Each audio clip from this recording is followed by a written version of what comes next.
I am Anmol Ratan. I am the convener for Savitri Phule Ambedkar Caravan this year. First of all, welcome and thank you for joining us today on a Sunday morning. I know it's tough for all of us, but thank you for coming for Engender. Engender is a talk on the intersection of caste, race, and gender from, of course, the Indian standpoint. I'll just give a brief introduction about how we'll go about this talk and the organizers. So this talk has been brought to you by a collaborative effort of NLS Queer Alliance and Savitri Phule Ambedkar Caravan. Both of them are student-led collectives at National Law School of India University. I am part of both of them, and I'm heading SPAC, which is the Savitri Phule Ambedkar Caravan. Savitri Phule Ambedkar Caravan came into being after the abhorrent event and the abhorrent demise of an institutional casteism of Rohit Vemula in 2016. It came as a support group for Bahujan welfare and Bahujan issues on campus. But over the course of years, we have developed into not just working within the four walls of the National Law School, but also beyond that. On the other hand, the NLS Queer Alliance came into being into 2015. It is again a support group for queer law students. And of course, it works not just within the boundaries of law school, but also beyond that, and has worked extensively for coming up with an anti-discriminatory code, especially for the sexual minorities and queer people on campus. So yeah, both of these committees have come together and have collaborated for this event. And I'm extremely grateful for all of them for working on this extensively over the past, I think, 2 weeks. Coming down to the major issue, which is the talk for today. In gender, we are talking about the intersection of caste, race, and gender from, of course, Indian standpoint. Our panelists, I don't think I need to introduce any of them because all of them are very illustrious in their own fields, in their own manners. We have the first panelist, we have Grace Banu.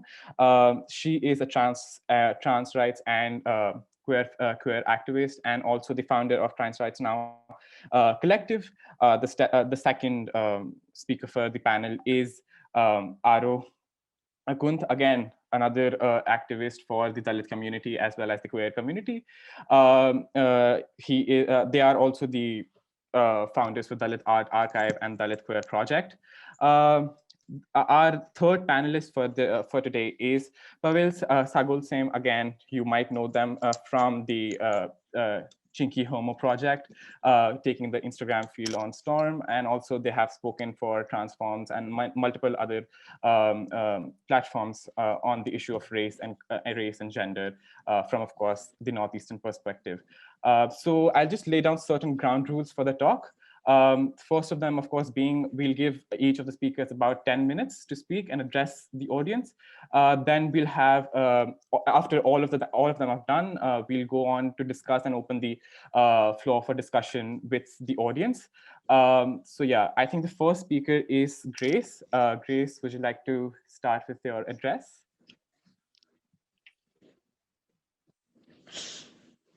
Hi, Jai Bhim, Jai Savitri. I'm so happy to, part of your event. And what I have to speak.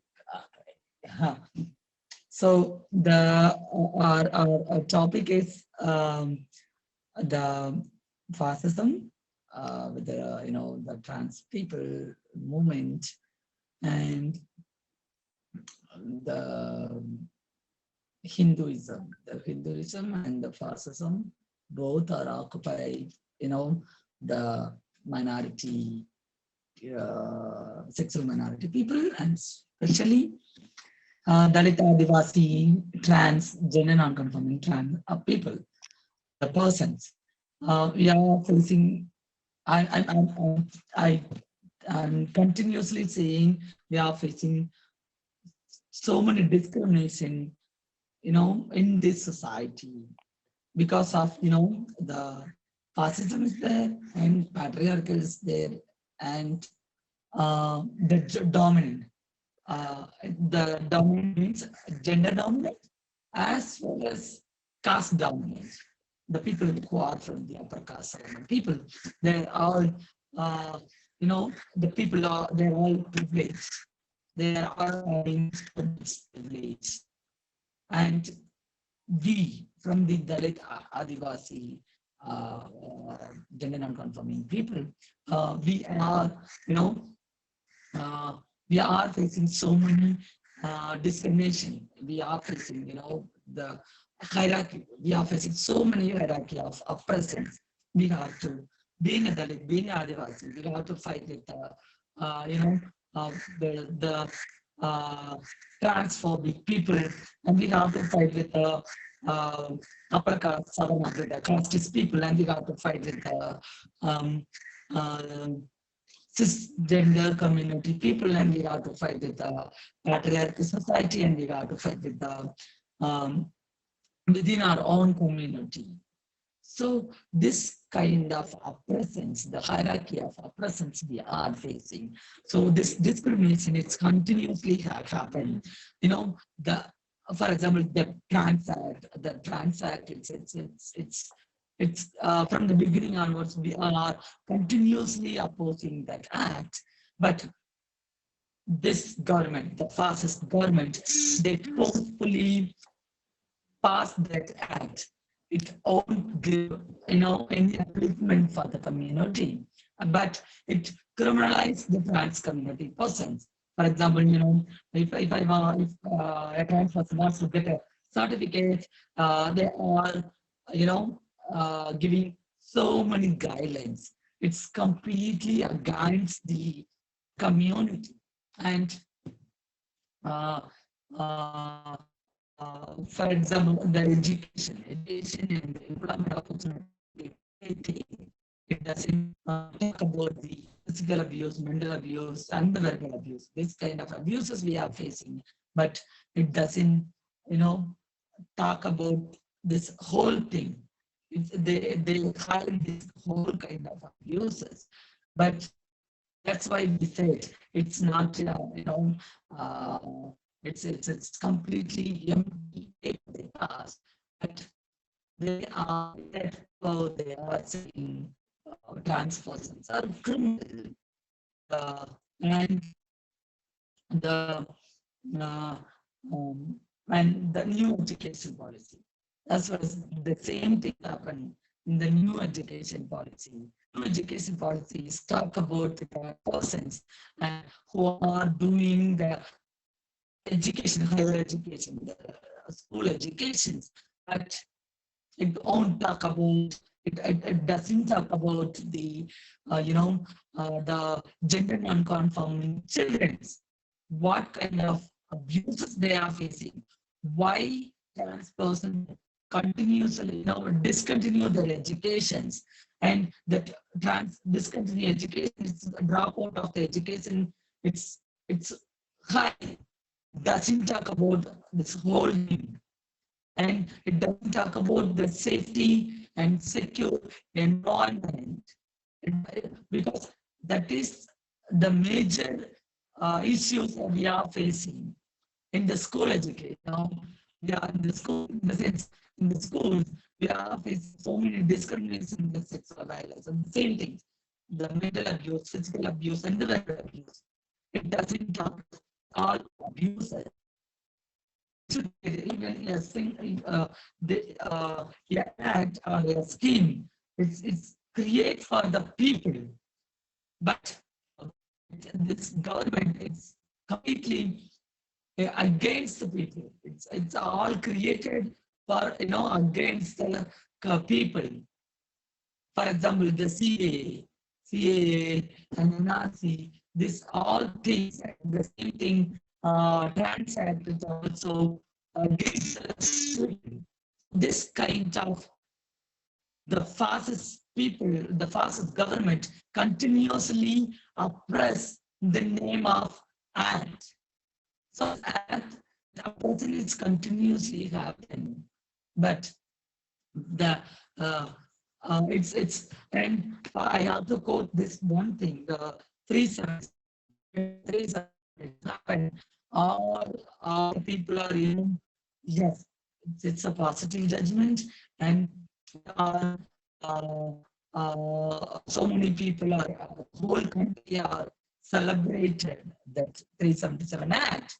But 377, which decriminalize one of our discrimination. That's it. But every day we are facing so many discrimination, various kind of discriminations. It doesn't, reduce our discriminations.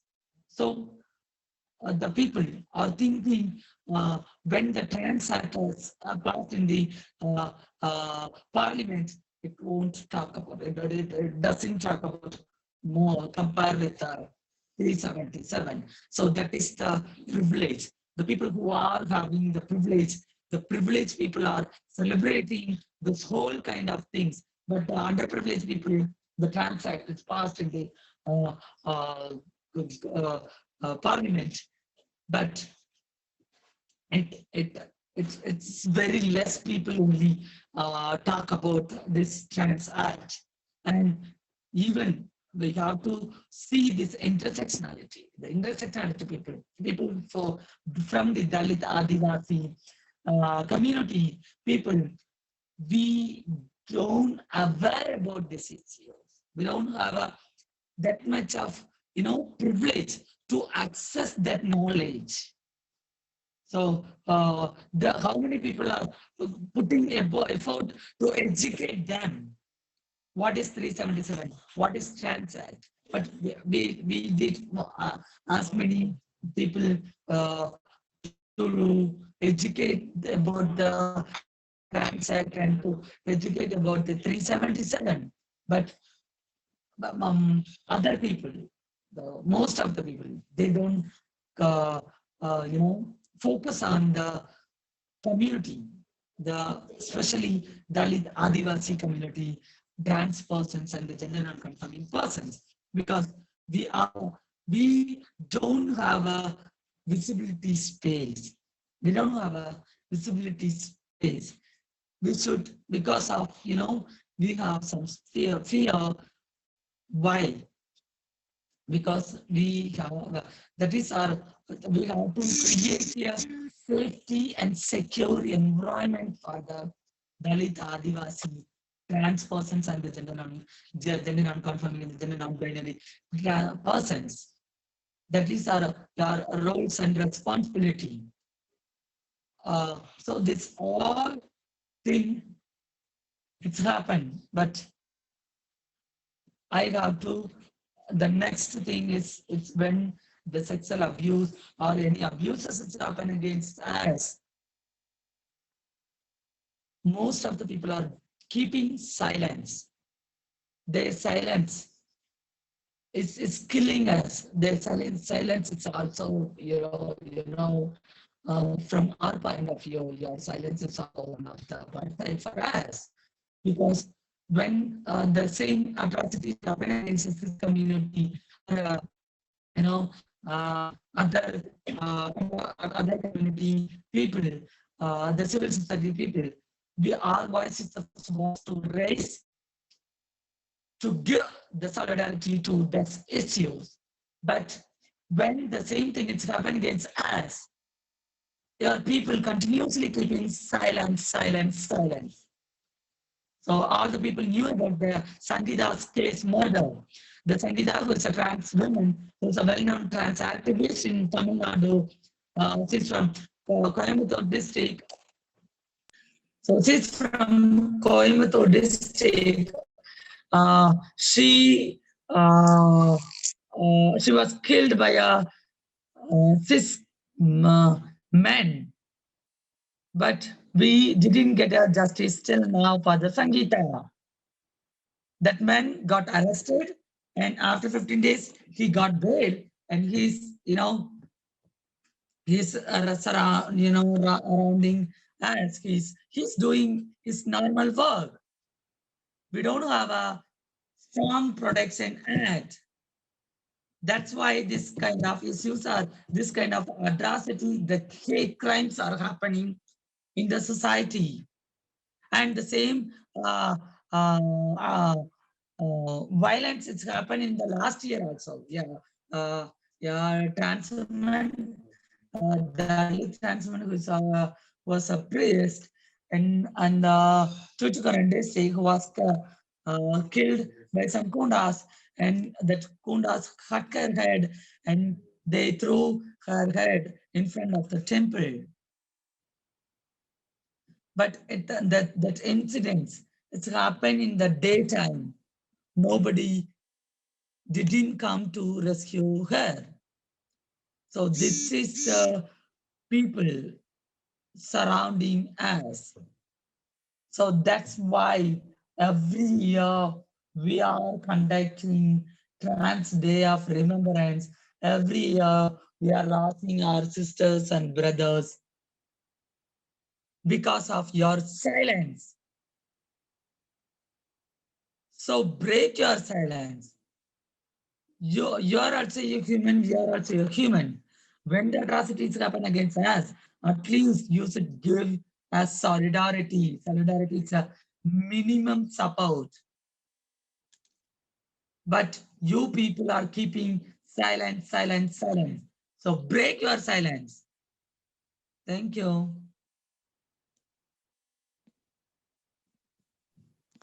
Thank you, Grace.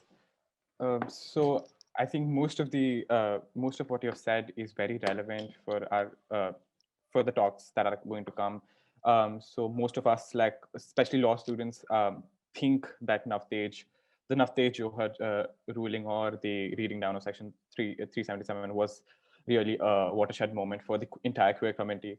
But the real aspect of it doesn't really do anything except give one form of right to only a one particular section of the society.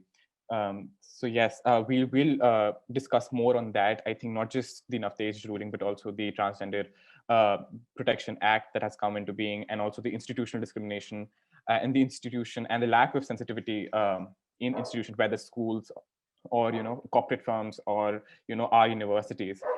So now we'll go on to the second speaker for the day. Pavel, are you here? Can you hear me? Yeah. Hi. So you can Hi, go ahead. I'm here. Yeah. All right. So I thought Akund is gonna go before me, and I think this is good. Akund can sort of sum up the entire panel. What I'm gonna say, I think, is going to sort of take off from what Grace had said, because I think, speaking as again somebody who belong to so-called ethnic minority in the country, and also to speak as a queer from that community, I think sort of there's a lot of similarity between the way the Dalit Bahujan identity, uh, and the Adivasi identity, and from that extent, extending on to the Northeastern identity, how we go, like the kind of experience that we go through.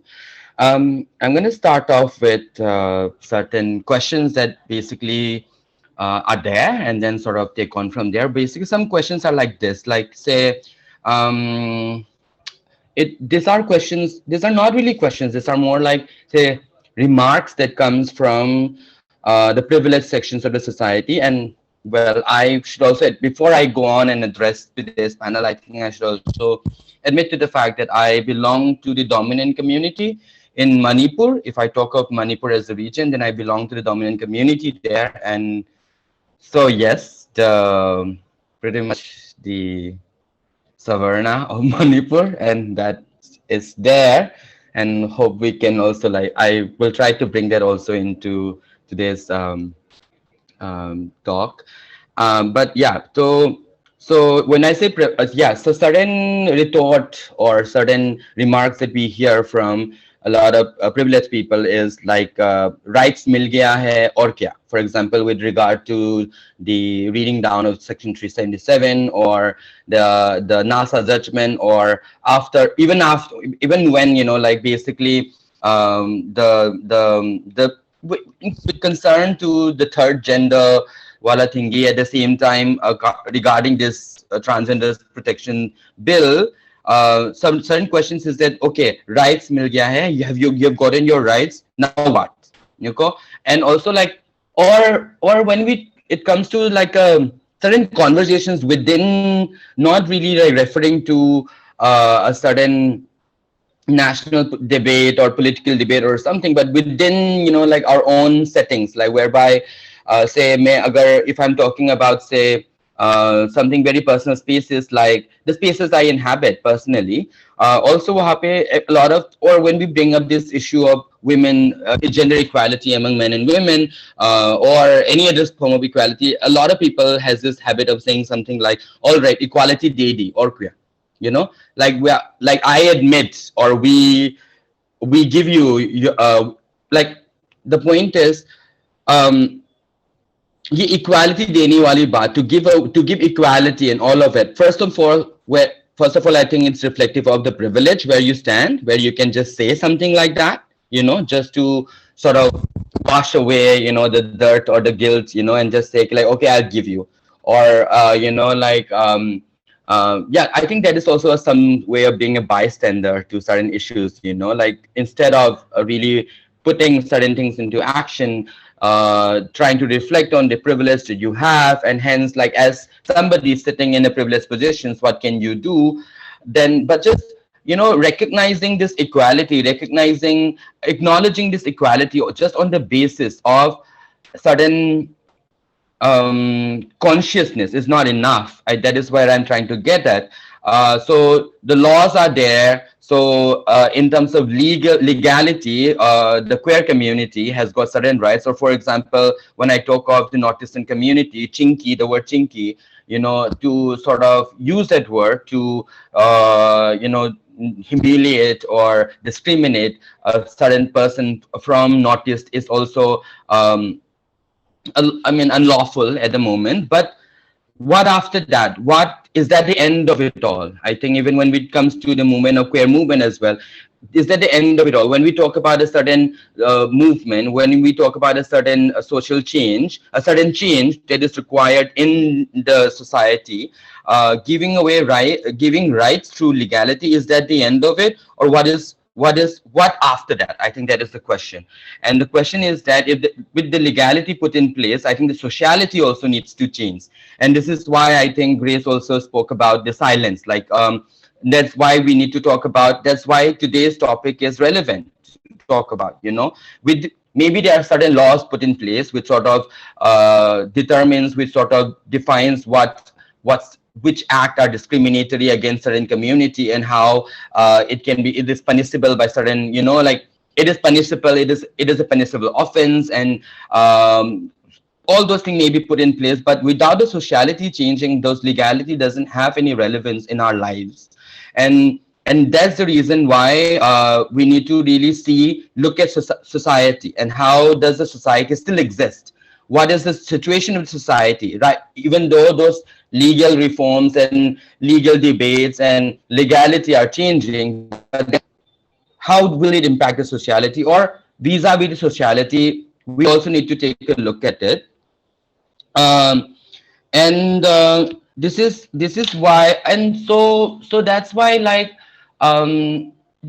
we also need to understand why is this change in legality is for what. I mean, it is also, as Grace said, it is also to give a chance, or create a society. It is to finally impact the sociality, the social fabric around us, where discriminations is still in practice, where prejudices still sits in our head. You know, it should do a certain impact there. So if we, but somehow along the line, that is why we need to look into the social fabric around us and what sort of hegemony exists there. And as we know, like if I have to talk about the you know, like, so with the rising right wing can be taken into a very broad context. But if we have, but then it is sad that I mean, like, one is not always trying to attack a certain community, a certain faith, or a certain you know, like ideology, but one is trying to look at how certain ideologies and certain group of people and certain ideas are still you know, I mean, are still on the way to, on our path, or on our access or non-access to privileges and rights, basically, not just privileges but rights. तो वहीं पे ये बात आता है. तो as we know, like the yeah, the right wing fascist right wing in India is almost symbolical to Hindutva at the moment. By saying this, but when I say when we are saying certain things against the Hindutva rising, one is not saying things against Hindu ideology. I mean, it's up to you. What is your faith? What is your belief? Everyone in the country, if it says that every one of us can enjoy the right to associate with each other, people who are like-minded, and form a community of our own, and live wherever you want to live within within the confine of the nation, and within there again establish your own community. That right is not coming to us because the but when we think of that, these rights are also very much related to resources. Like without resources, one cannot really make those spaces. So um, where do I start? Um, the rise in talk about the marginalized community in India, and talk and speaking as an autistic person, as a chinky person, I think what we have been facing is mostly a sudden invisibilization in the way like India is represented, or in the way we are represented, in the way we are understood. There is a certain invisibilization there. And how does this invisibilization of Northeastern India, how does this, like silence around Northeastern culture and everything impact us, is in terms of tolerance and intolerance of us in physical spaces when we come out from that area.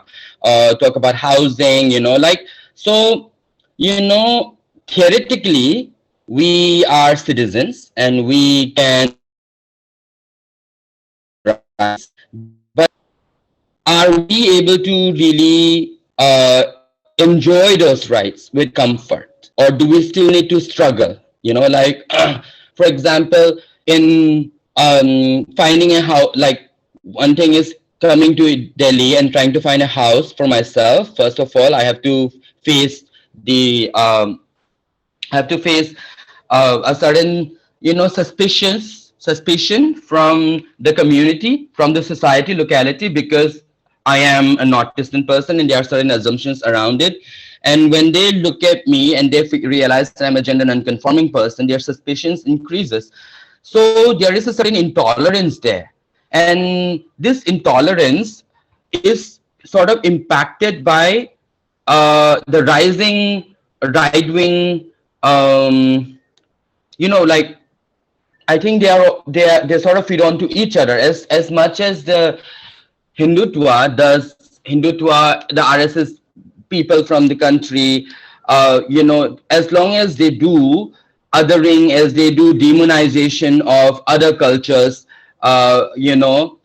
this intolerance increases along with that. And it's very interesting to also look at our experiences where we haven't found this.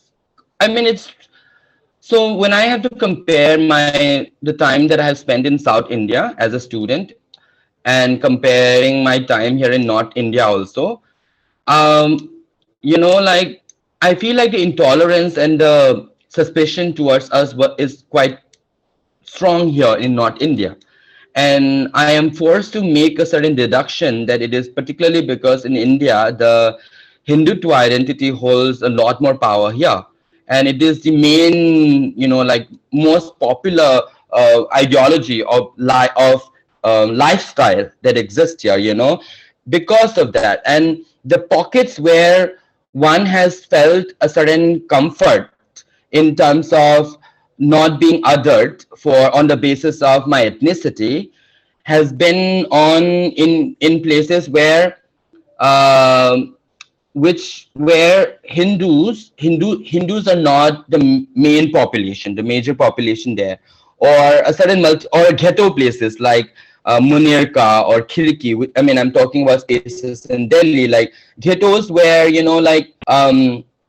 where there isn't a very much conventional Hindu conventional neighborhood, which is ghettos that basically are seen from a very bad light, where ghettos are always considered as economically backward areas where a lot of violence exists, but I think that also is a myth, because I mean, talking about my experience, I've found that maybe that I found in terms of cultural tolerance, I found ghettos more tolerant towards me than certain communities in Delhi, which looks really like Punjabi localities in Delhi are really harsh to us, and this is my experience. So one cannot one is one is forced to sort of like become, I don't know. I mean, one do not want to sort of blame a certain religion or a certain ideology for, but when I look at a cumulative experience of what I've gone through, I feel like, yeah, the most tolerance that I've felt is from Hindus about being different, and I think that is of the because the way the India is largely seen as a Hindu nation. I think that is where it's coming from.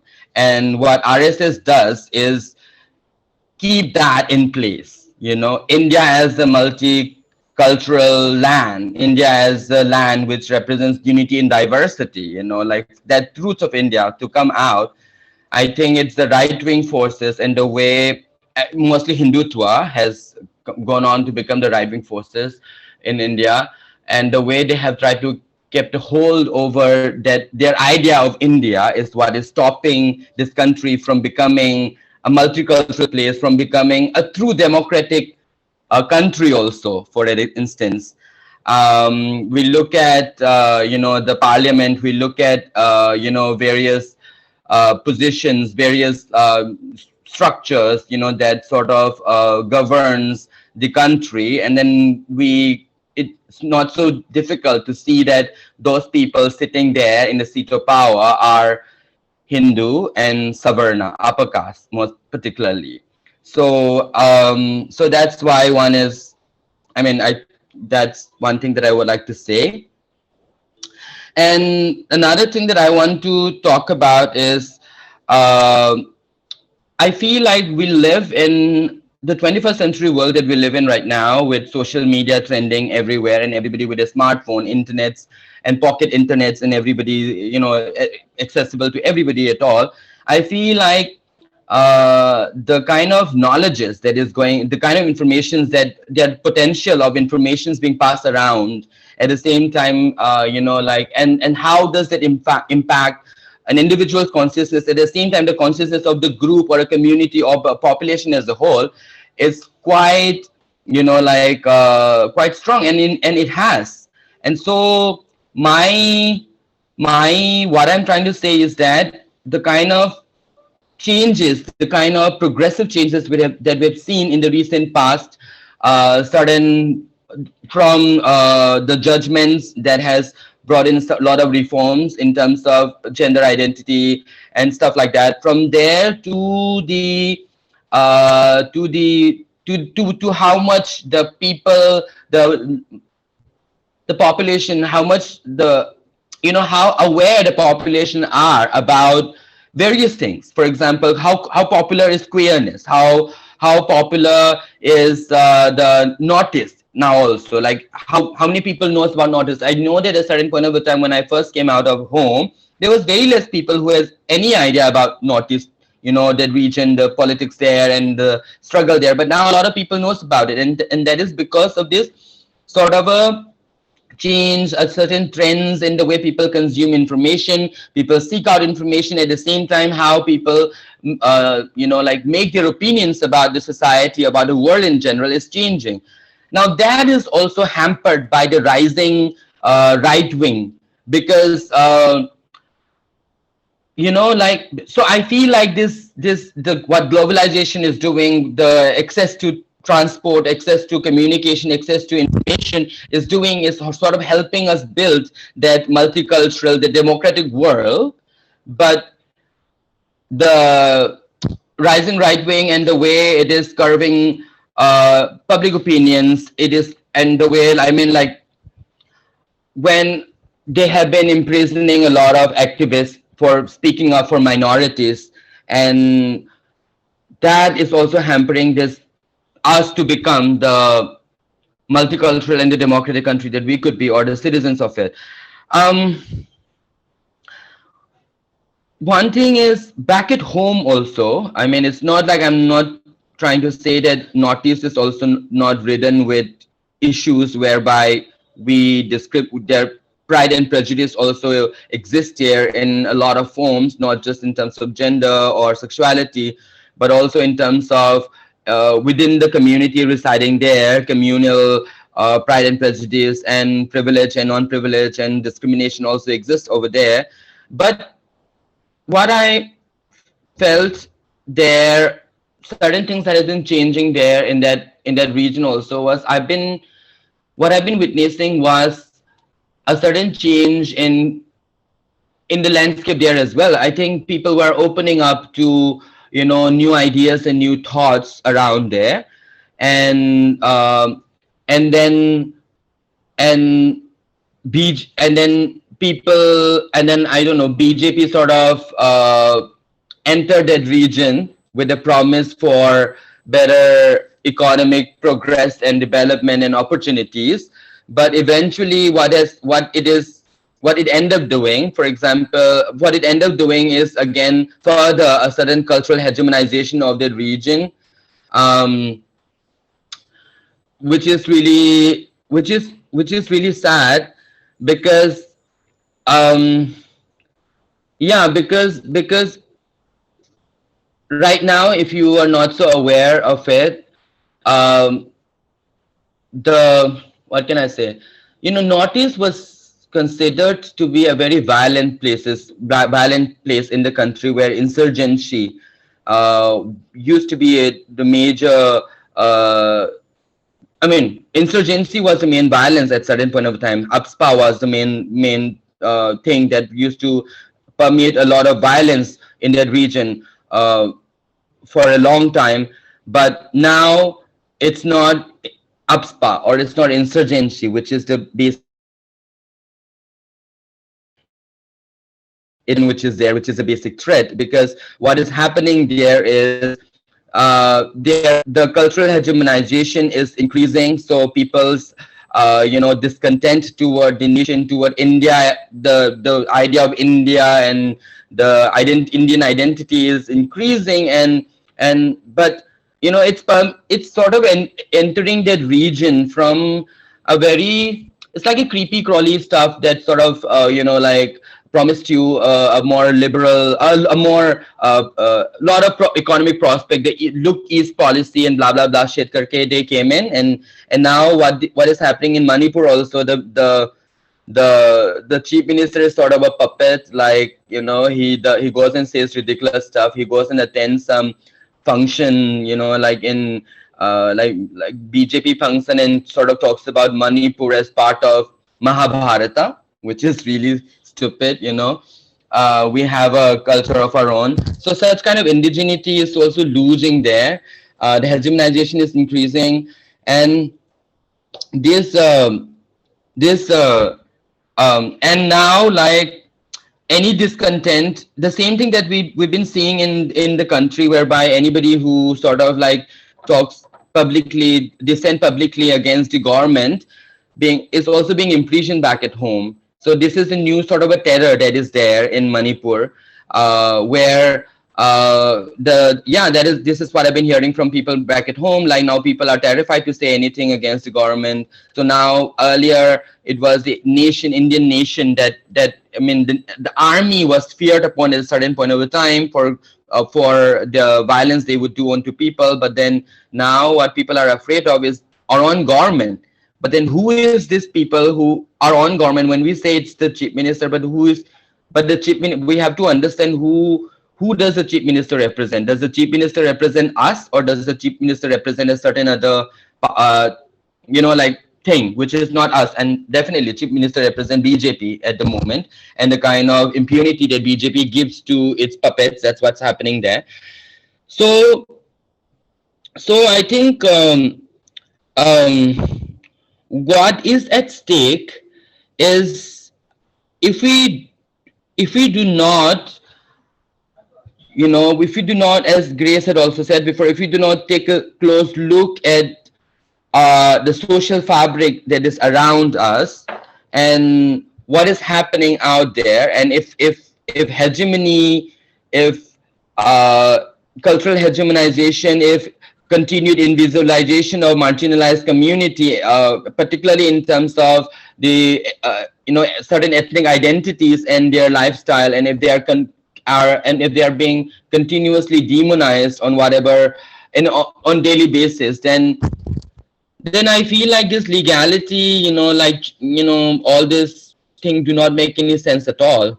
Because yeah, and so that's why we need to keep a check on them. And on one hand, I mean, that is also, I feel like, should be the move at this stage when certain I mean, we have got certain legal tools with us, with certain judgments, sort of like uh, is talking about giving us rights and entitlements and access and protection and all those things. But they would not make any sense until and unless the society that we live in also understands that sense of diversity and the importance to appreciate each other and stop othering.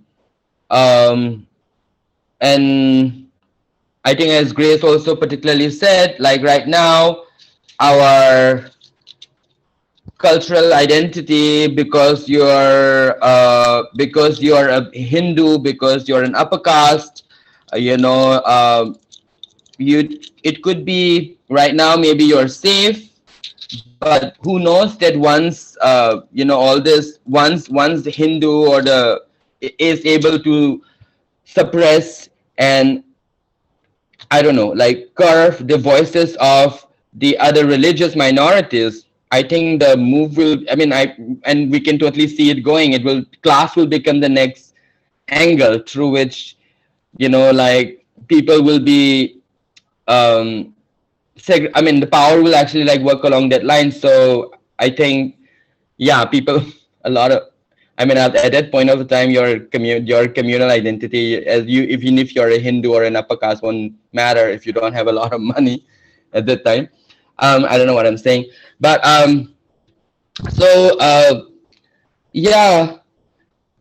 Another thing that I would like to sort of make a certain connection is this, that in the recent past, which is, as I was talking about, a certain changing sociality back in Northeast as well, whereby people had, I mean, women empowerment, recognition of queer community.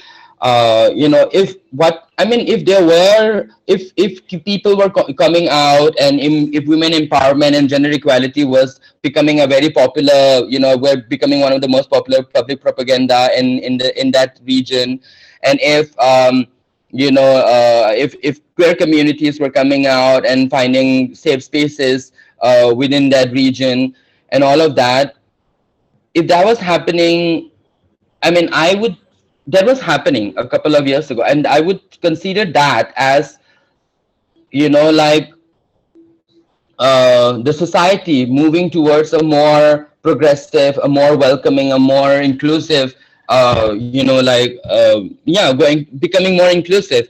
But in the past, I mean, in the past few years, the a certain group of people from in Northeast as well, who sort of take on a very indigenous identity and then would talk of themselves as indigenous crusaders, be it in Shillong, be it in Mizoram, be it in Manipur, has been also vehemently coming up against such, against the visibility of the community in general there. This is also, I think, linked with what is happening in the country, where the Hindutva is, right, like the way like the RSS has been able to vouch on their legacy, and thereby manipulating, power, and then what happened in JNU, so many violence has been happening over the past few years where your cultural identity, your cultural legacy has, I mean, on the basis of that, you're able to do a lot of violence under impunity. I think the indigenous communities back at home are also like replicating this there. When they see like certain changes happening, there are certain minorities from that region. For example, we as a queer people are minority there again. I mean, in Northeast, queer people is a minority, and when queer people were their visibility and their sense of rights and their sense of accountability was rising, the indigenous communities who were far more tolerant to a certain point of a time became intolerant suddenly and started, like the Khasi Council of Khasi Indigenous Hill Khasi Hills Indigenous Council sort of letting out a public statement. The indigenous community of Meitei in Manipur sort of letting out a public statement against their non-recognition of transgender community. The Church Council of Mizoram sort of like also letting out a statement against the transgender as well as against homosexuality in the region. What what urges them to resurface this conventional, this sort of moral high ground, moral, I don't know this, how this, what can I say, the sense of morality, that's how they feel that they're more powerful than us, they're morally more powerful than us, or they're morally superior than us.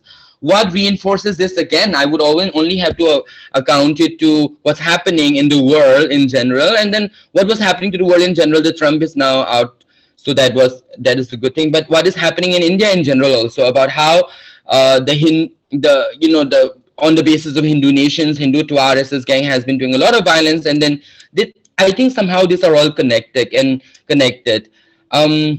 this is what I want to say and draw your attention to.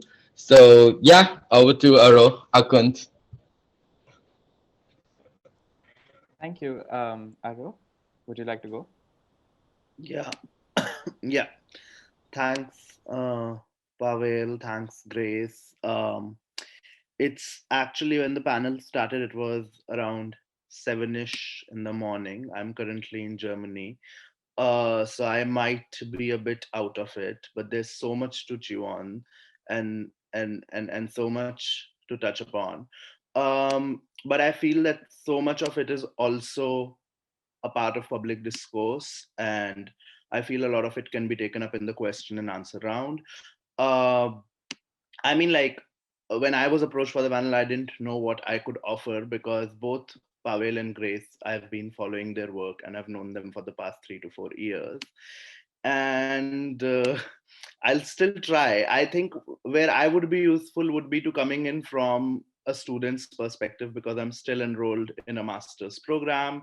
Uh, I think I'm the last graduate on this panel, the latest person to graduate with a degree, so more in touch with that sort of perspective. What I had primarily done was, I hope everybody is also able to hear me, right? Yes, yes. Okay. Yeah. What I had primarily done was sort of write some notes down. But before I start reading those notes, I would apologize because I believe, like I just turned 23, but I've been at it since first year. So I was woke when being woke was not a thing. Uh, and I can't say I'm very happy about a lot of what wokeness has brought about for our discourses and for our communities. Um, that's precisely what I would try to cover through the notes. But before I read, there's just 4 points I want to talk about. They're pretty concise. I want to talk about two things which came up in the conversations, which were the only places. I mean, otherwise, I agree with everything that was said. These two terminologies which are often used, but I feel have now um, either completely appropriated or especially when one is primarily, and as all of us struggle, we are primarily talking to the cishet Savarna audience. uh, it just completely loses its context, and that would be uh, one would be the idea of privilege, right? Which is completely made into neoliberal. So in the way that I have experienced the idea of privilege is that I have seen, and I know I did it, I went through it in my younger days, and I know so many people who go through it from my communities, which is that uh, it's used in a very neoliberal way, in which even middle class Dalit folks, first generation middle class Dalit folks, Dalit students in universities who are able to afford a university education, Dalit people who are um, have a sound job, are made to feel guilty for it. So then the idea of privilege has to be then rooted in what, in an ideology, right? So do we all agree to be, I don't know, have a socialist idea of a society, or a left leaning idea of society, or do we invest in social justice and community infrastructures, and do we believe that everybody has the right to a job and education, and that does not translate into privilege? So that's one thing I'm cautious about. Another thing I'm conscious, because I also feel that the idea of privilege is also about being opposed to the other. So I don't feel in a caste economy, it is the salaried Dalits which take away the jobs of the Dalits who are jobless. Joblessness is the problem created by precisely by a caste economy, right? In the context of South Asia. Now, another thing which I feel is very, very important for Dalit queers, but I personally have started to maintain a distance from, is the idea of intersectionality. Because intersectionality was a framework developed by Black women, coined by Kimberly Crenshaw, very related to law, deeply related to law, but has now become a way to very easily delegitimize and cancel people who would just not fit into your frameworks, and is also used in very weird ways. I mean, the idea, if say like you're Black and woman, there are two identities which are pulling each other down. But I've also seen upper caste Hindu queers say intersectionality, but I don't understand how their upper casteness is pulling their queerness down. If anything, it's providing them job opportunity and some certain protection, and social and cultural capital. So, and then there's also a flip side of it. The flip side to it is that it is very easy to, and this is what would lead me to my first point, which I would talk about. It's very easy to now say, and it's been not now, in my past 4 to 5 years I've heard this very often, that there should be like the onus of who's the most marginalized then lies on the marginalized, to prove that, oh, we are marginalized, but we are doing this for more marginalized people. And so in my experience, I have come across examples where uh, rural Dalit trans people have been cancelled for not having the right language, for not speaking the right language, because the language was deemed gender insensitive, right? So you have to factor in every reality ever, even if you're not operating in that world, right? That pressure is placed on you via this kind of carceral intersectionality. Or in Dalit gender non-conforming people who have been criminalized by extension of a certain turfy logic of assigned sex at your birth, right? Criminalized because now there is no register for and I can say it for anybody who identifies as Dalit trans, is there is no register for for the kind of harassment that Dalit trans people specifically face, right? So Grace talked about it in short when they said that there are so many ways that one can be violated, but just to put it in a context of, like, if there were to be an ideal citizen who was whatever, cishet, upper caste, whatever, male, uh, whatever, but just add to it Hindi speaking, English speaking in the context of India, uh, everything that a Dalit trans person is not, and the distance between the two of them would cover everybody from your upper caste religious minorities to OBC, and of course queer women, men, everybody goes together. So it covers the OBCs, it covers the Savarnas. So it becomes a sort of, I have seen it become a very carceral logic, which is why I have decided to sort of step away from that framework. And this also provides my practice, like how my practice sort of engages with it, because I feel like one can't also completely let go of one's own multiple identities and complexities. So I, rather than arriving on a conclusion, I like the word navigate, because one is then constantly processing, right? One is treating themselves as a process and also accounting for the processes of the ecosystem that they are in, right? So I would really encourage folks to give themselves that time. And universities, I know everybody wants to know everybody wants to know and say the right thing. There is that pressure in academia, and so hence I would implore people to give themselves that time, right? Build their own knowledges. So some examples of it would be, when say we impose all these Western gender theories on Dalit peoples, it is astonishing the dearth of uh, literature that isn't there at all, which is on gender by Dalit people.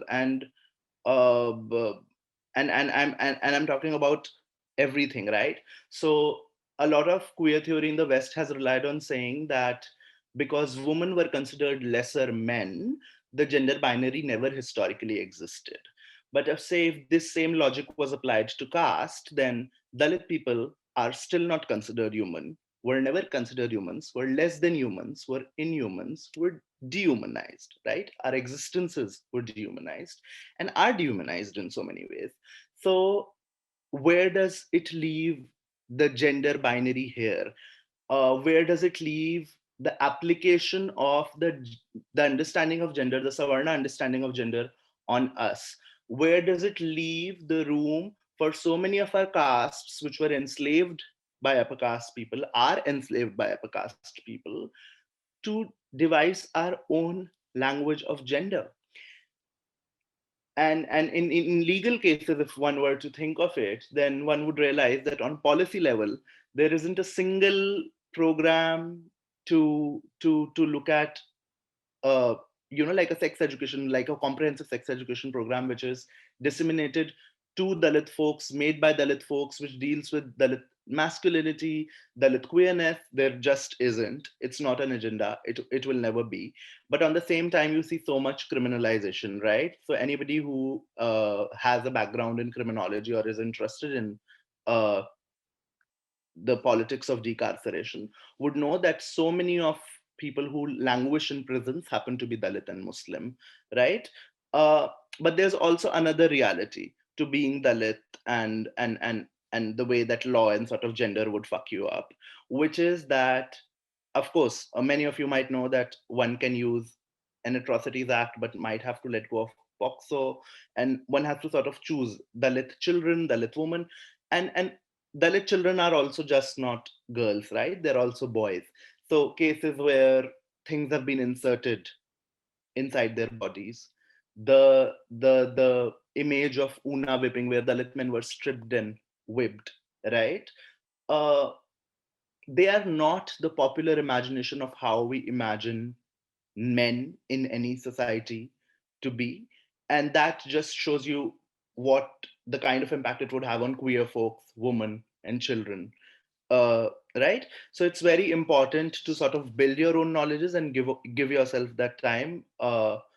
Because really, like, I mean, from my community's perspective, I can say, and I hope that it reaches to some more community members who might be watching this, that we are really the first generation, and to place that, because we know that constantly we have to sort of respond to this weight of, oh, what is new, what are you guys doing, what are you guys theorizing. uh, it's important to give yourself that time. So that's the first thing. The second thing which uh, I saw in the poster was a mention of Bahujan trans identity, which was very interesting to me, because this is my second point. It is to read, right? So One is talking about the difference between discursive and material, uh, especially, and that difference becomes even bigger when one talks about the laws that exist for Dalits and how they're implemented and how many people can access them. So it becomes even more bigger. And I don't know a single document which theorizes what Bahujan queer or Bahujan trans identities could look like. Bahujan is a huge constituency and often unmanageable constituency. Bahujan is almost the double of a OBC constituency, which in itself is so unmanageable. And then to include trans or queer in it, even trans we recognize as an umbrella identity, even queer we recognize as an umbrella identity. They are both often contested collective identities. I wouldn't know how to put together uh, so say even for on an imaginative level, even if one were to do like a thought experiment, would it include upper caste Muslim queers? Would it include um upper caste women or women in general, because women were considered Bahujan in the theorization? What one is trying to do here is not to discourage any kind of organizing or community building or self-identification. Uh, what one is trying to say here is that both the words Bahujan and queer are not coming from people, from society. They're coming from academia. They're coming from electoral politics. So they have a trajectory. And this is also to not give, and this is where I place my sort of hesitation with using such words and talking about them as if everybody is together. Somebody say who's coming from a dominant landed caste and their caste has a history of conducting pogroms on Dalits is clubbed in the same category as say like Bahujan queer or Bahujan trans. Uh, then sort of begs the question of what about so many of our own unexplored and constantly being created histories, right?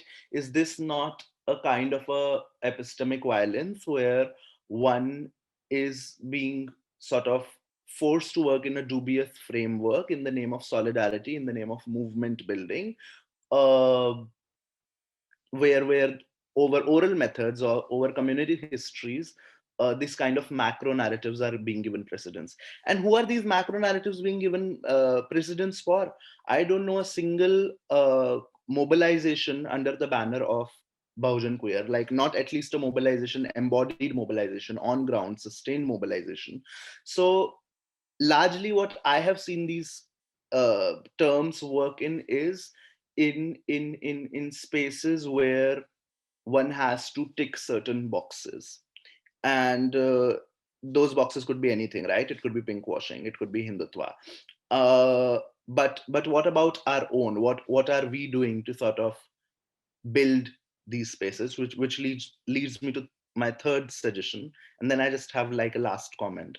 My third suggestion is that the queer movement in its current form is a neoliberal formation. A couple of pride community committees across India do not make a queer movement. And of course, there are many ways to examine movements. But what I would try to warn somebody against would be uh, when one is advocating for any ideology, the issue is that one is not able to contextualize that gap, which I have been sort of dealing with myself, which is the gap between the discursive and the material.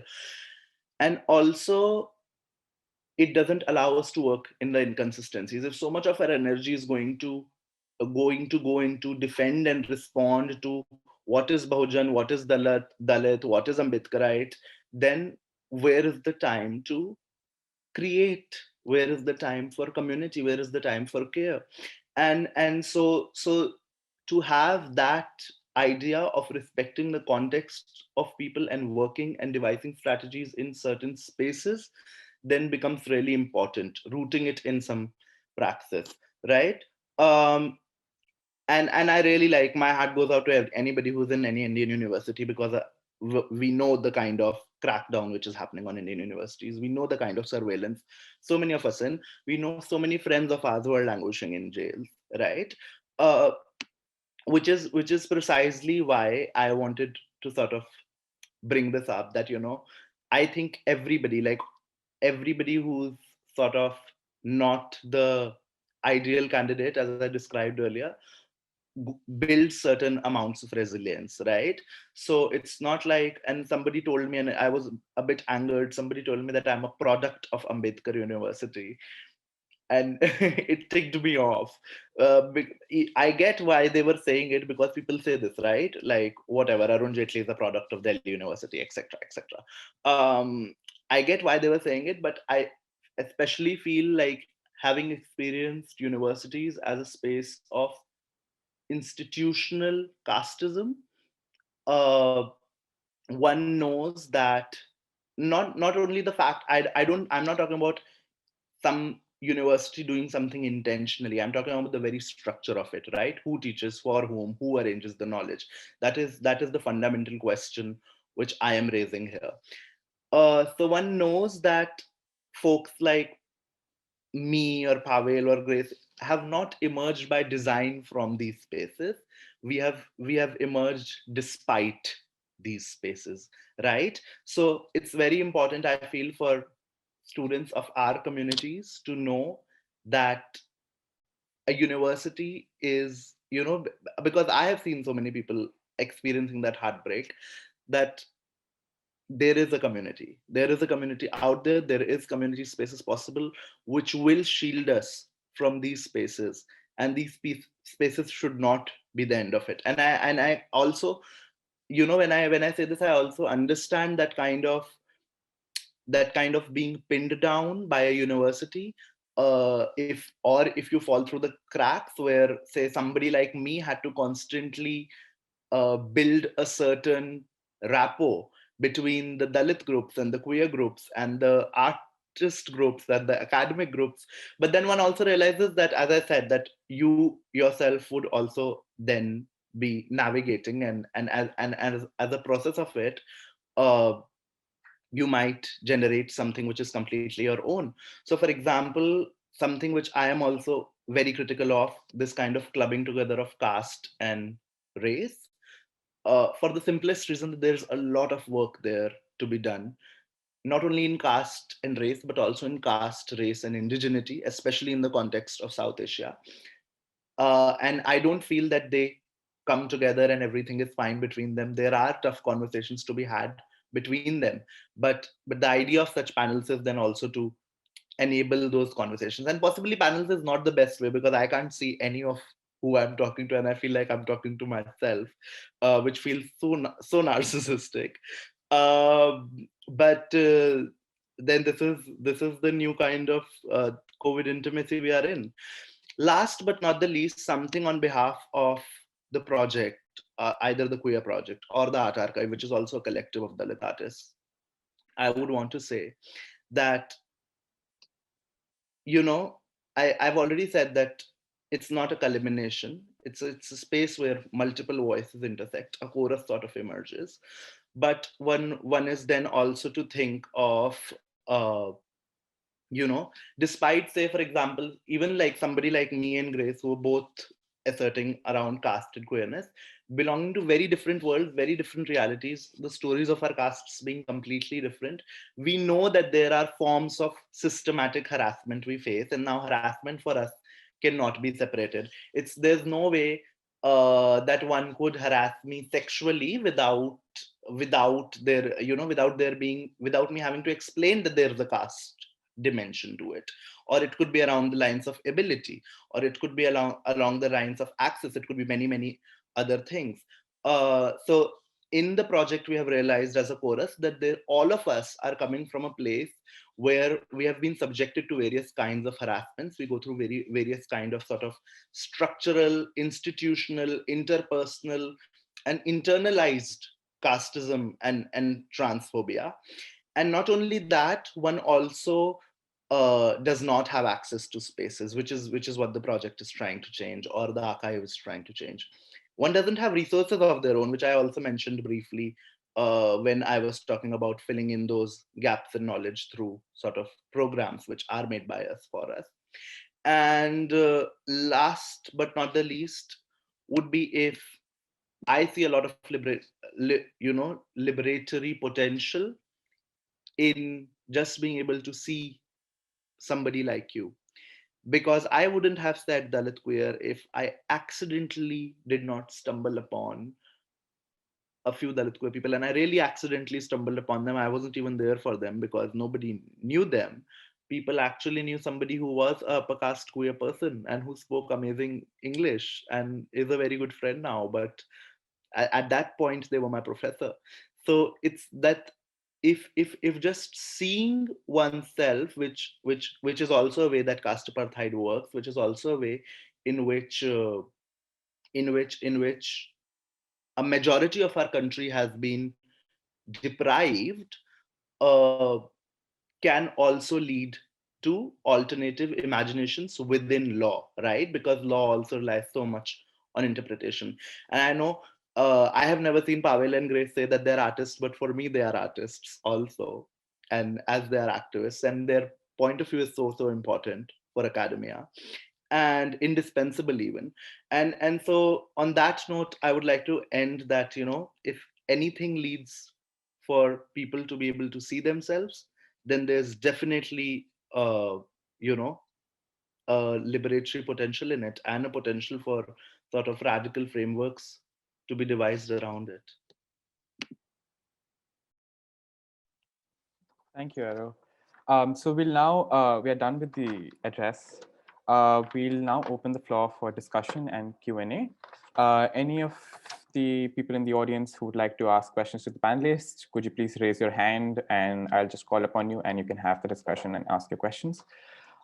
Anybody, you can just raise your hand. There's a raise hand option in the Zoom, or you just can unmute yourself and ask the question if that works for you. Anything?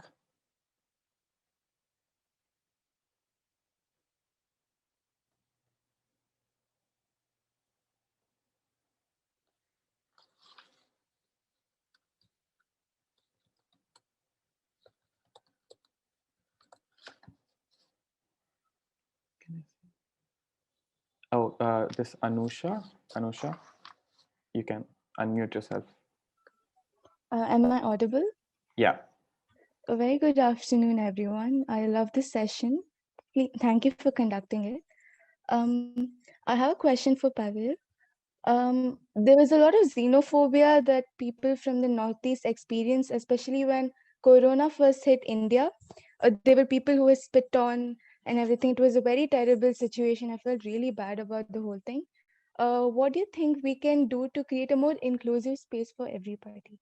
If you have any suggestions for us. Thank you.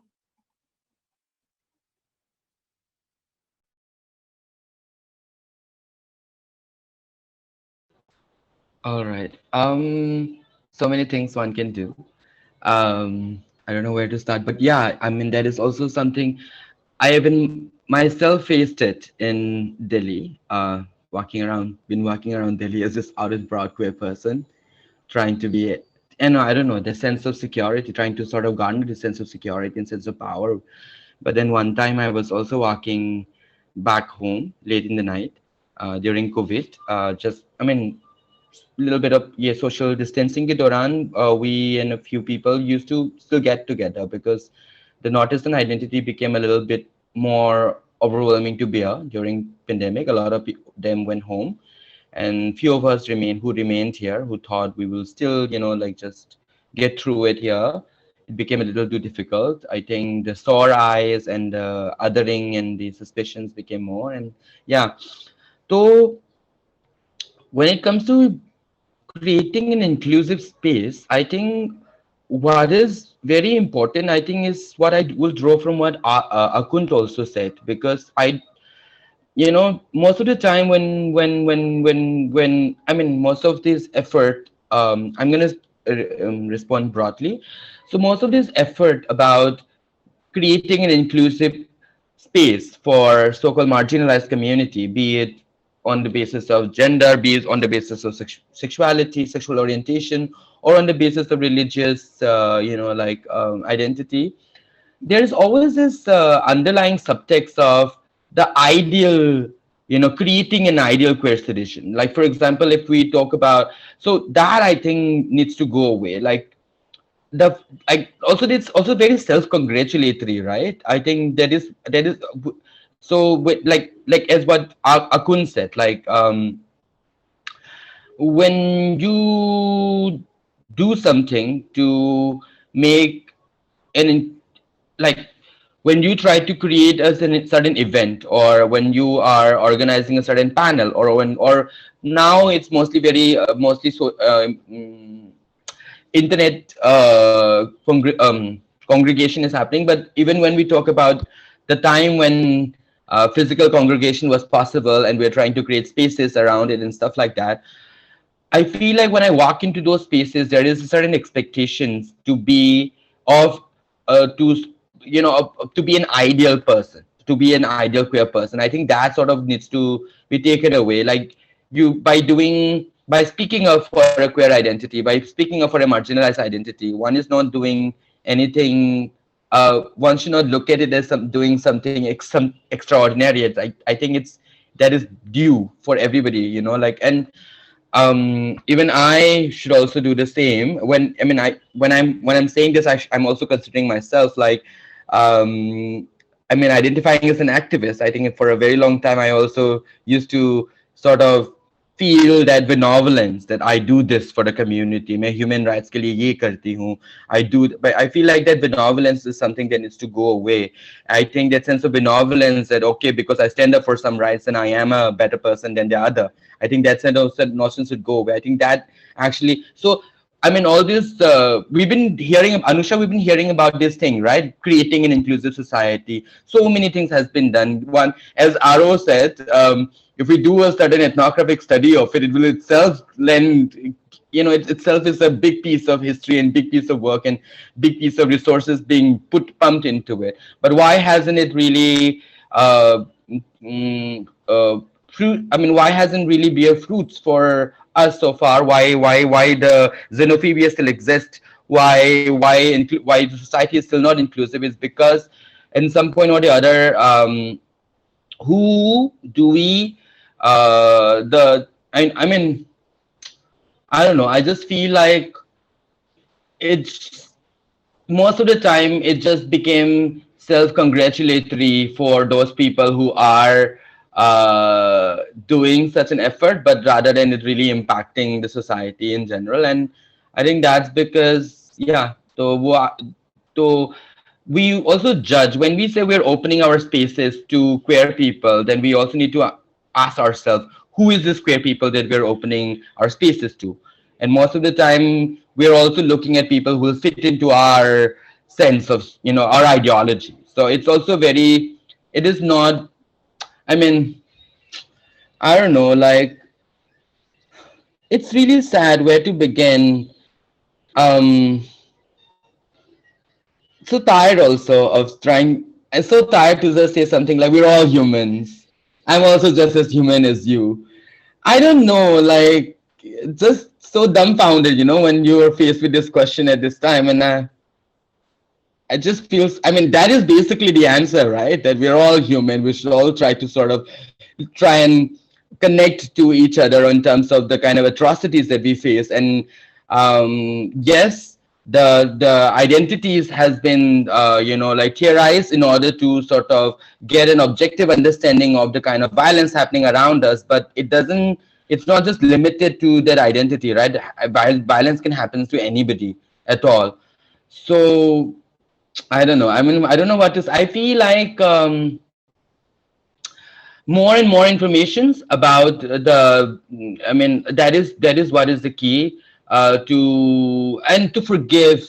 And yeah, I think an inclusive space should look at the future and what is it that we're trying to create, and should not always depend. Yeah, and as long as, yeah, I don't know, just a little dumbfounded at this question, like what to say, because it sounds, I don't know, it's sad, but at the same time, I hope I answered you, Anusha.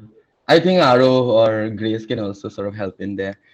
About an Nordistan identity, I just feel like there's so many things that the people have, that the mainland India has to know.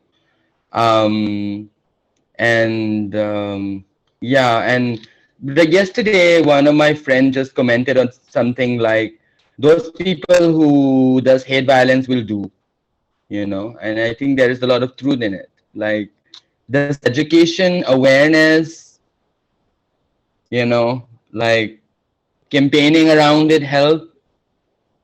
We have to really ask that question. Is the methods and the strategy and the imaginations we have around how to create inclusive space, is it enough?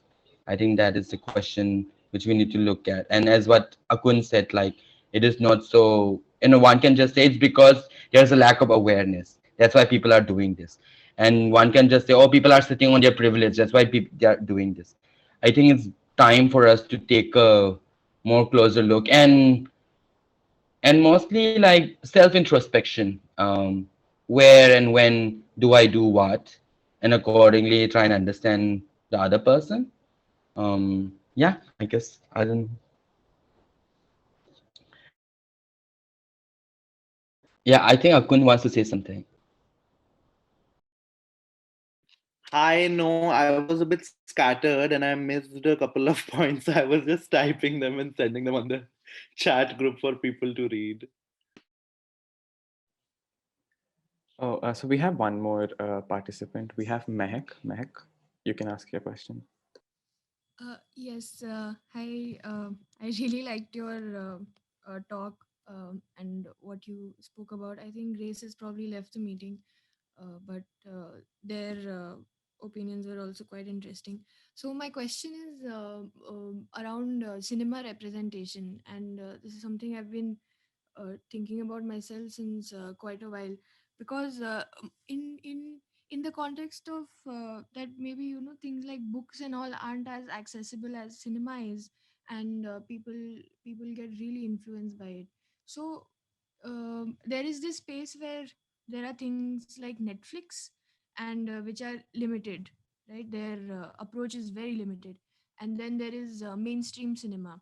Now when we think about how much awareness there is about the atrocities that the queer community goes through, and definitely not as much but more than what we used to have. And why do you what do you think are the apprehensions that mainstream cinema goes through? In Why are they not still getting the queer community on screen? Why are they not taking advice on how to show better, represent it better?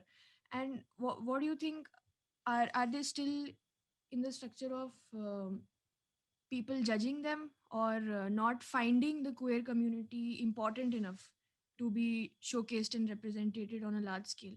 And I think there's a recent show on Netflix called Pavai Kadaigal. I haven't seen it. One of the episodes apparently is on a transgender person. But yes, in terms of spaces that are more available cinema wise, like the mainstream cinema, and then Netflix and all these spaces. And yes, what do you feel about the representation going on there?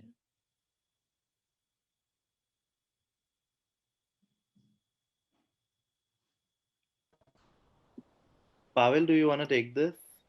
I think we should take this together. Let's do it very. I just want to say something about it. I think um, one can't always just blame the people who are producing films for this. And I think it also depends on, I think they are also sort of like trying to see the market to which they're pitching a certain idea. So it again comes down to the public. Are we ready to sort of, like if in case somebody would make a film which is completely off the topic, completely, which is so unfamiliar terrain, will there be a market for it? Will people be consuming it? Of course there will be. Of course I will consume. Of course you will consume, Mehak, because we all of us are looking for very alternative narratives to come across, because that's how we look at making ourselves better, by sort of getting ourselves influenced by as many different narratives and as many informations, as diverse as informations to come our way, so then we can make ourselves richer in terms of the informations that we know about the world. But is that how people look at consumptions of information. And I think even till now, why again right wing fascism, or why right wing can do all this manipulative, fake news, and how they also again how they come into picture is this that is because many of us again look to information and knowledge as some, I think, from like, instead of really trying to explore and navigate, as Aro said, more to affirm a certain one's own, belief and faith, or like one's on. I won't even say belief or faith. One's own interest, because many of us, I think, Netflix subscriber or anybody who is subscribing to videos, they're again no. I mean, what we are trying to do is trying to sort of like, I don't know, like just affirm one's more interest and then follow one's more interest more. So it's always very streamlined that way, and hence I feel like there won't be much market for them, and that's the reason why they're doing it. And yes, you're right, but the question is very right. Like the narratives, and like if art is an imitation of life, and if like, yeah, exactly, and videos and films are basically trying to represent, and there's so many stories out there. There's so many incredible stories. There's so many ways with different storytelling, different ways to tell a certain story. Also, the same story that we've been hearing, like, which has always been seen through the cishet Savarna perspective, can also be. What about the retailing of all those things through a queer, trans, or a Bahujan, lens? Also, those are also probable. But why isn't that happening? So I think it's not just a matter of the production and the industry of production, but also the consumptions. So it's also very important, like, to look at us, who are the consumers, and I mean, do we use it for our own? I mean, it just comes down to entertainment at the end of the day. But I feel like there is I mean, like, um insights, and to inform ourselves is the better way to look at it. And once that sort of readership, once then sort of a consumership sort of comes into trend, then I feel like the directors, the production people who are engaged with production, will also feel more comfortable in exploring different stories, and also figuring out different ways to tell stories, storytelling techniques as well. So yeah, but yes, you're very right. I mean, like, if we look at all the films and all, like, it just Bollywood film sounds like just one script which has been retold so many times over thousands of movies. Yeah, I couldn't. Please take it forward. No, I would just say that uh, queer representation, say upper caste queer representation, isn't a queer representation for me at least. And you don't have, I mean, like, just like it's important to do the research. You don't have any Dalit superhero. You have some Dalit directors, but they are not. They do not navigate the industry the same way as upper caste ones do. And there's very, very, very few of them if you compare them to the ones who were upper caste Hindus. And I rest a lot of it went above my head because I don't quite agree with a lot of it. I feel market forces are better than caste network. So there was this study which Ashwini Deshpande conducted, which shows that Dalit people lost way more jobs in COVID than upper caste ones. But then, say, if you look at somebody like something like media, where there are no Dalits and where major jobs were lost, you would realize that because there were, to begin with, there were no jobs of Dalits. And now you have everybody from Outlook magazine to Vice India making documentaries and giving magazine covers to Dalits. It might just have been a watershed moment for Dalits, for this sort of a certain collapse of a certain kind of economy, of a certain sector of economy, where they could actually come back well.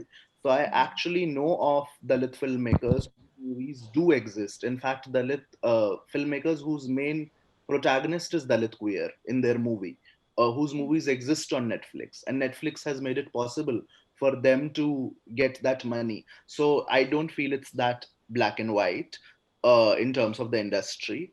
And say, even if you look at every claim of Bollywood ever, right? All these so called independent directors, everybody from Anurag Kashyap to whoever, the new age of Bollywood, everybody who IFA recently gave awards to, all these OTT platform people. Their whole discourse is built on taking away dynasty but not caste, right? So you want to do away with dynasty, but you still want to be the superstar on the basis of your caste, right? So it's a certain kind of argument. So even, and I did not understand that bit where atrocities on queer people are uh, increasing. I feel that they might just be, I'm not saying that they're increasing or not, I don't know, but I would say maybe they're just being reported more. Maybe queer people are visible in ways that they weren't visible in before. Like, I know this when I say that we are the first generation of Dalit queer people organizing. It is Dalit trans women like Chandani, Veena, Grace, Anushri, who have done decades of work for us to even arrive here, right? So I'm also not sure about how that pans out. But one good thing, which also again then social media, which I hate, did well for us was when the Ayushman movie came out.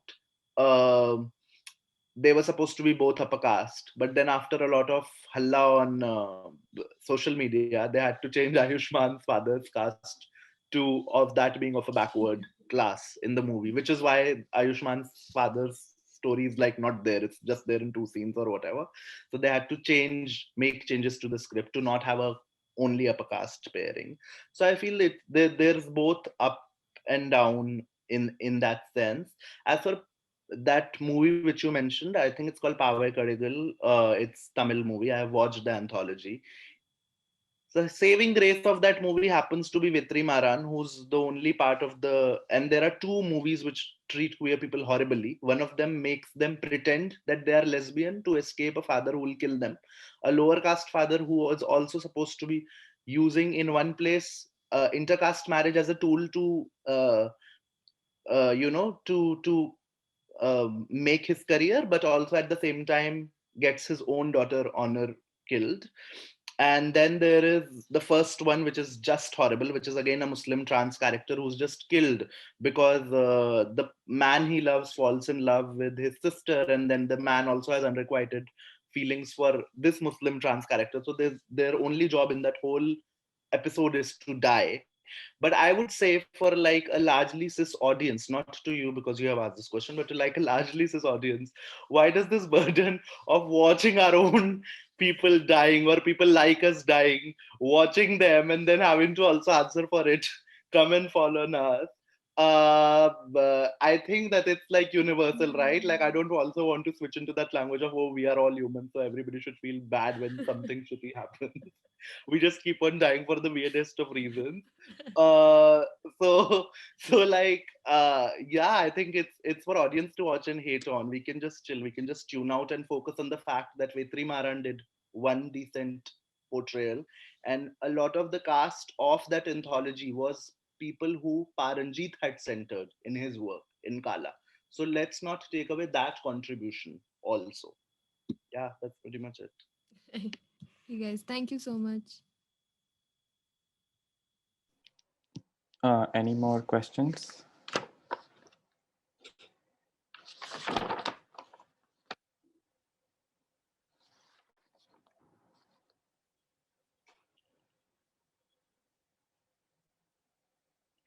Oh, there's one in the chat. Siddhant, can you unmute yourself and just ask? Yeah, hello. I'm Siddhant, and I mean, I just want to say that firstly that I really liked the talk, and it was actually quite enlightening. But I wanted to ask, like, so after the abolition of Article 377, what happened was, like, I saw in very specific queer circles in India, and they were like very cis, very upper caste circles, that they started talking about that the next thing we need to do is get marriage rights, right? So that is what I saw the conversation happening, and I started thinking about, like, I have my own problems with the institution of marriage, but I'll not get into that. But I just wanted to get your opinions on as to, should we fight for the institution of marriage for equal marriage rights, or should we, like, look for other avenues outside of the legal framework, or even within the legal framework, instead of having marriage equality.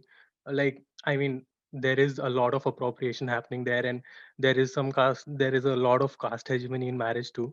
But should we fight for non-discrimination ordinances or non-discrimination bills where they kind of don't center marriage, or because a lot of queer relationships don't center around marriages, and they center around just either sexual, romantic, or even platonic relationships. So I just wanted to get your thoughts on that.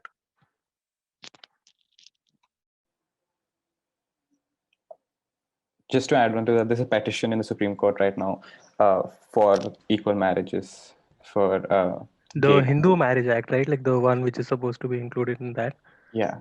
Yeah, so I mean, I have my own problems with that because that is the appropriation I was talking about. But yeah, so yeah. Commenting on people wanting to get married, be it queer or be it straight people, I have no offense. Go ahead and do whatever you want to do. But then trying to, but I mean, I wouldn't want to talk against. I mean, there are a lot of queer people whose ultimate goal is to get married. Be it so if they want to, but then to sort of make it like the next goal for the community would be again treading on the path of the privilege of the people within the community again, because I mean, legality. I mean, some one has to also look at it that even before 377 judgment got read down, who were invested in that movement against 377? Who, for whom did it make a lot more sense for the legality to go away? Who, like things like that. So, I mean, talk about queerness is not just about your sexual orientation, right? Queerness is, I mean, you could be a queer, but you could also be from a certain region which is so-called backward and where you're not able to access certain resources. So rights is to enable you to live a dignified life, and then a dignified life is not just a matter of you being able to marry your partner, but in a lot of different ways. So one has to really look at it. For me, particularly speaking, when the 377, I was very happy when the 377 was read down, and because I felt like finally the focus for the movement can also sort of dissipate from legality to various other things like access to resources, the social, like all those thingy, and also to really understand the diversity of the population. And I'm not talking about the cishet people understanding and acknowledging us, but within us as well, us as a community. And let me not also call us as a queer community. Let's talk about the progressive people that we are, the progressive citizens of the country, and how do we again imagine the country, and what is our imagination of the progressive community as well. There are so many things to be looked into. I just felt that I felt like one could, because dignity to access to dignity, there are so many different rights to which we still haven't got our like access yet, and so many legal like mechanisms to be put in place so that we are able to fight when discrimination comes our way on the basis of, I mean, I'm not just a homosexual or a transgender person, I'm also an autistic person. I mean, so many ways I could also be a disabled person, I could also be so many things. So how can we, that should be the focus, I feel.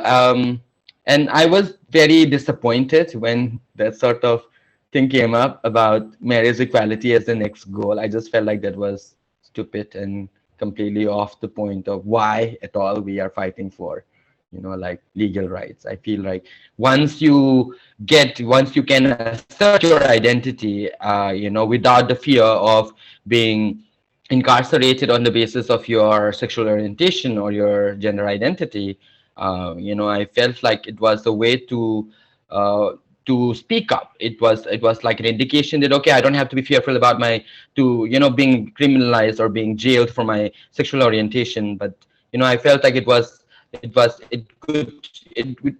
help us, bring light to the various other realities that we go through. But to direct it all to marriage equality, I guess, again, fall back on who can get married. I mean, marriage is not just a matter of being able to express your love, marriage also comes with a lot of other privileges. Love with love. I mean, है ना वो भी है ना, like, I mean, like, if getting married is what is your goal, and if that is where you feel you're being discriminated, then I think you're in a very good space where you don't have to worry about housing, food, job, and a lot of things, social securities, and a lot of things. So I think your your sense of whatever can be put in the list of priority of the community, and there are so many people from the community who needs to, you know, access basic rights and basic, and that needs to be brought in front. Yeah. I couldn't please take over. There's only two large arguments against it, and I think I've already written a comment around it. But then I will also sort of elaborate further. One is that constitutionally, socially, and I have to speak from that perspective because the panel is of that perspective. That is where my expertise lies, which is to say that Dalit peoples are not the same as every every other person, even legally. So there is a judgment in 2019 in I think Madras High Court. It is Madras High Court, where there's a marriage which is an intercaste marriage between under the Hindu code bill between a Brahmin trans person and a Dalit man. Now it's recognized by state and everything, and the reason that there are three reasons given for that marriage. One is slipping, but two of them were, one was the precedent of Nalsa, and the other was that Ambedkar, who wrote the constitution, encouraged intercaste marriages. So this has already happened. So there are already precedents. But to also respond to this other idea that there needs to be a certain, laws for protections, of course there need to be. But there are already existing laws. At least Dalit queer people and indigenous queer people have enough teeth with just the Atrocities Act. If they are facing any kind of discrimination on the basis of being queer, they can file a legal case. So what it does is this all this noise about discriminatory laws, anti-sexual orientation discriminatory laws, what it does is it also that the language in itself also disenfranchises, say, like, only Dalits and Adivasis are 25% of India's population, right? So it's clearly not a conversation which is being catered to them. So for example, something which Atrocities Act does outline, for those of you who have read it or for those of you who haven't, is the simplest of things, right? Like vitiating my workspace, doing something which repeatedly which causes me annoyance. These are sections of the Atrocities Act, right? Now how to register it, whether it gets acted on, and all of those things are different loopholes, but they are not loopholes at the level of law. At the level of policy, they are not loopholes. Uh, so so these are two things. But then to just also look at it from a framework, because Pavel said ki ये queer लोगों का मुद्दा नहीं है, सबका मुद्दा है. I also believe ये सबका मुद्दा है. And I also quite agree कि मतलब यहाँ पे लोग भूखे मर रहे हैं, लोगों को पढ़ने के लिए सीट नहीं है, और लोगों को शादी करना है. तो I also don't understand this. A major critique is that शादी साउथ एशिया में विदाउट कास्ट के फ्रेमवर्क के तो नहीं होती है. It can be between two people who do not belong to any caste. It can be between say like two Adivasi people, but the framework of caste society remains so imposed that you automatically, unless and until you are doing an upward mobile marriage in terms of caste, so it's like an interreligious marriage, it's an intercaste marriage, you are automatically either disenfranchised by your own caste and whatever indigenous locations, or you are marrying into disprivilege, you are marrying into deeply violent setups. So automatically marriage in itself, even the hetero marriage, is not equal here in India. So if the hetero marriage is not equal, then how will the homo marriage be equal? Especially when, even in the West, the critiques of marriage legislations have said clearly. So, for example, I know this for a fact that Grace has a community of care around them.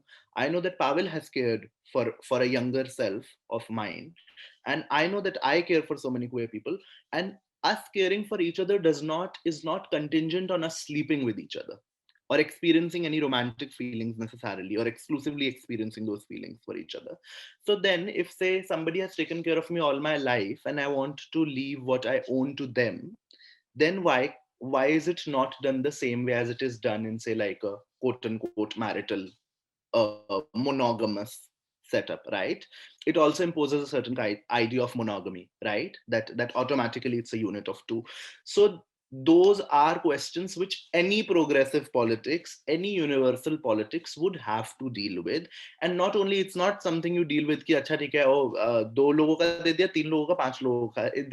It just won't help, for the simplest reason that if you go to that extent where you also allow, say, like 7 people to be in a marital setup, what you would do is you would effectively destabilize the very idea, deconstruct the very idea of marriage, right? So there is no way that marriage then by law, especially when one is seeking law recognition, if as I mean, like, I'm okay with people marrying, please call me, invite me for marriages, I love marriages, I would love to dress up.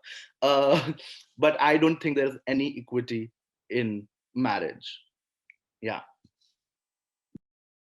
Yeah, it's just one more thing is, yeah, instead of going for marriage equality, as what Akun said, it will be better if we sort of like talk about alternative households, like, because again, like, it all comes down to that, right? I mean, so many of us, I also see this happening in a lot of queer people. We believe in this commune living, like we set up commune living while we were in college. Like we meet up 4 or 5 queer people and we start living together, and such kind of possibilities, or also intercaste. But instead of saying intercaste marriages are allowed, like going category by category, like, oh, queer marriages are allowed now, intercaste marriages are allowed now, or inter-community marriage are allowed. Now, instead of that, one can just directly like look at like what are we talking about? We're talking about diversifying options and diversifying possibilities, and that can and we're using law when we're using law and we're using the human rights and all these discourses to sort of like create possibilities. Then why can't we just talk about alternate, like alternate households, alternative families, and maybe again what Akun also said, like if it's just a matter of, also most of the time why marriage equality matters is, for example, you are, if you're a transgender person or if you're a queer person, most of the time many of us come out away from home, we have to run away from home, and then we sort of figure, I mean, through all the struggles, through all the discrimination against us, we figure out some sort of way to build a life. And by when I say build a life, I'm talking about the things that we will end up owning, be it just a washing machine or a TV or a house or whatever. We're able to, how, if, I mean, marriage equality only comes in, I mean, like when you want to leave that for your partner, you and your partner has been away from home, have run away from home, for all this while, and you've built a house where you've built certain things, and at your and at the death of one of the partner, the other partner could be, in case you're, if I am the person on whose, I mean, like how do you then entitlement basis wise, how do you then um usko dene wala, like after you're dead your family can come and claim it, and marriage and is a way through which you can ensure that like your partner gets something out of that thing that you built together. But despite that, but that again also could be also approached from a certain idea of civil union, why family is only considered as a man, as two partners and their offspring or their child, but why can't it be conceptualized in various ways? So yeah. To just add to what Pavel said briefly, would be to also say ki where is this discourse coming from, right? So India, since its independence and since we have our constitution, we have always ensured civil unions between people, and in fact rather encouraged it between interreligious couples. It's there in our fundamental rights, and between intercaste couple. So there are many ways to sort of tie it in, so also to understand where is this impulse for pushing it coming from. And then what it does is it does two primary things in our context. One is that if one is arguing for, say, whatever marriage equality, one is not then arguing on the similar length with, say, right to internet. Whereas we know so many Dalit students who die because they can't access internet in COVID times, they can't attend classes, and that's what kills them, right? So you never argue on the same length about those two things. And then now in today's queer activism, what you do is, as say, like if people know about the developments in Pune Pride, where there's a list made of possible troublemakers and it being given to the police station, or the ongoing case from last year's Bombay Pride, right? You don't even have that space to dialogue and say that this is not right to internet or right to food is not a queer issue. You don't even have, I don't think it's not a queer issue. I think it's an inherently queer issue, because I don't want any poor, like any person who doesn't have access to food to die, whether they are queer or not, because there's no way to really figure out.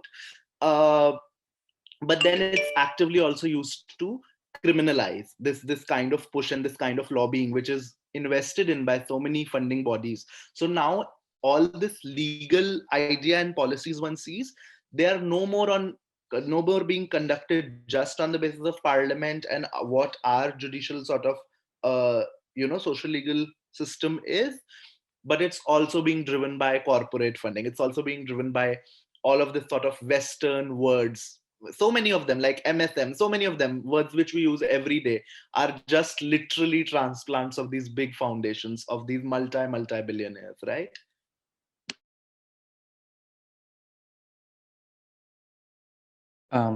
Any more questions?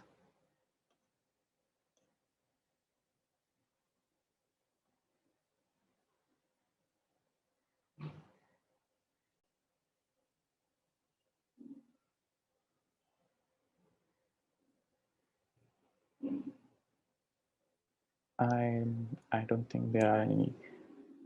Okay, so we'll close this here.